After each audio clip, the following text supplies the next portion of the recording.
विगत 15 मई को जो मेरा वीडियो वायरल हुआ है उस पर अपनी बातें रख रहा हूँ। मेरे अस्पताल में कोविड महामारी के समय में मेडिकल टीम द्वारा जांच के क्रम में मुझे अमर्यादित भाषा के प्रयोग होने की बात कही जा रही है। एक तरफ अपने अस्पताल में मैं पिछले कई महीनों से गंभीर महामारी कोरोना पेशेंट को चिकित्सा उपलब्ध करा रहा हूँ। उसमें से कई मरीज वेंटिलेटर पर हैं। जांच टीम ने भी पाया था कि उनके जांच के दौरान 2 पेशेंट वेंटिलेटर पर थे, जिनके चिकित्सा के लिए मेरा उनके पास रहना अति आवश्यक था। फिर भी मैंने जांच टीम को पूरा सहयोग करने का निर्देश अपने स्टाफ को दिया और एक एक बिंदु पर जांच किया जा रहा था, जिसकी मिनट्स ऑफ मीटिंग भी बनी है और उसमें स्पष्ट उल्लेख किया गया है कि अस्पताल प्रबंधन की ओर से टीम का अस्पताल का भ्रमण भी कराया गया और जांच में सहयोग भी किया गया, जिसकी प्रति हमारे पास उपलब्ध है। मैंने जांच टीम को पूरा सहयोग किया, फिर भी बार बार मुझे जांच टीम के द्वारा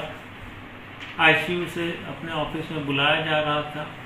और हर कागजात का, छोटे से छोटे कागजात, वेस्ट मैनेजमेंट के कागज के रसीद मांगी जा रही थी, क्लिनिकल एस्टेब्लिशमेंट की कागज मांगी जा रही थी, कई तरह के कागजात मांगे जा रहे थे, जबकि यह हॉस्पिटल वैलिड लाइसेंस से चल रहा है और क्लिनिकल एस्टेब्लिशमेंट एक्ट के तहत सभी वैध कागजात सरकार के पास सिविल सर्जन महोदय के कार्यालय में जमा करने के बाद और उनके जांच के उपरांत ही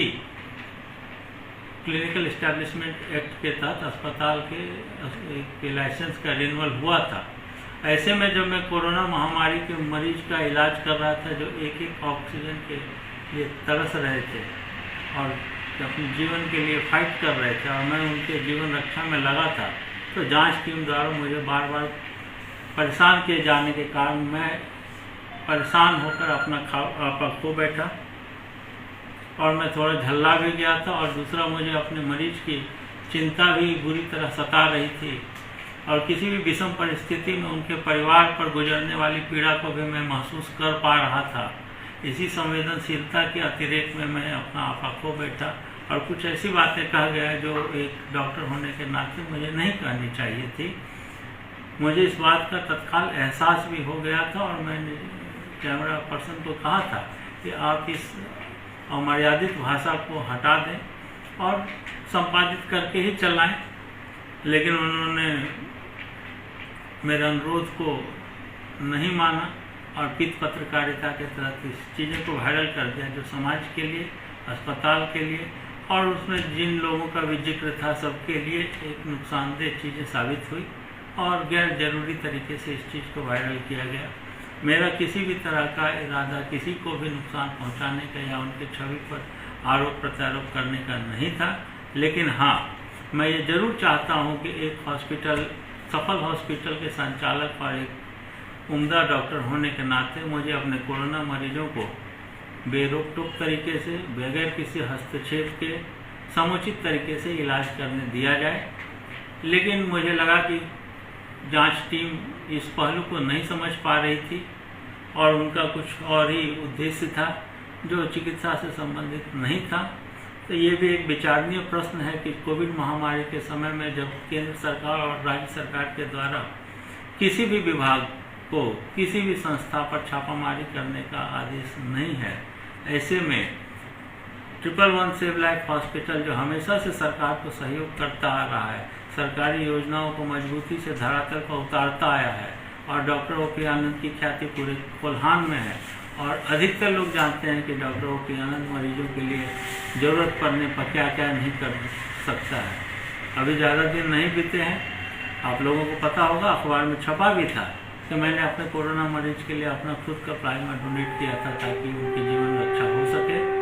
इससे पहले भी लोगों को पता है कि कोरोना मरीजों को जांच बचाने के क्रम में मैं खुद गंभीर रूप से बीमार हो गया था। मेरी पत्नी बीमार हो गई थी, मेरी बच्ची बीमार हो गई थी और मुझे और मेरी पत्नी को कोलकाता के आईसीयू में, हॉस्पिटल में एडमिट होना पड़ा था। मैं फिर से स्वस्थ होकर फिर से उसी उत्साह के साथ मरीजों का जीवन दान बचाने के लिए फिर से अपने काम में लगा हुआ हूँ, जुटा हुआ हूँ। ऐसे में सरकारी कर्मचारी टीम द्वारा अस्पताल का भ्रमण के नाम पर बार बार मुझे तंग करना, इससे मैं थोड़ा आपक हो गया, जिसके लिए मुझे खेद है। मैं पुनः इस बात के लिए क्षमा प्रार्थी हूँ कि एक डॉक्टर होने के नाते मुझे उस कठिन परिस्थिति में भी, विषम परिस्थिति में भी अपने मर्यादा को बनाए रखना चाहिए था। मैं नहीं बना पाया और मैं कुछ अपशब्द बोल गया, इसके लिए मैं फिर से माफ़ी मांगता हूँ। जिन किसी को भी इसका चोट लगी है, मैं पुनः उनसे माफ़ी मांगता हूँ और मैं चाहता हूँ कि मैं अपने काम को उसी मजबूती से किसी भी परिस्थिति में, चाहे वो दंड का भय हो या किसी भी तरह का भय हो, मैं अपने कर्तव्य से, मैं अपने ओथ से नहीं डिगूंगा और अपने मरीजों की सेवा को अनवरत जारी रखूंगा। धन्यवाद। Subscribe now and press the bell icon. Never miss an update.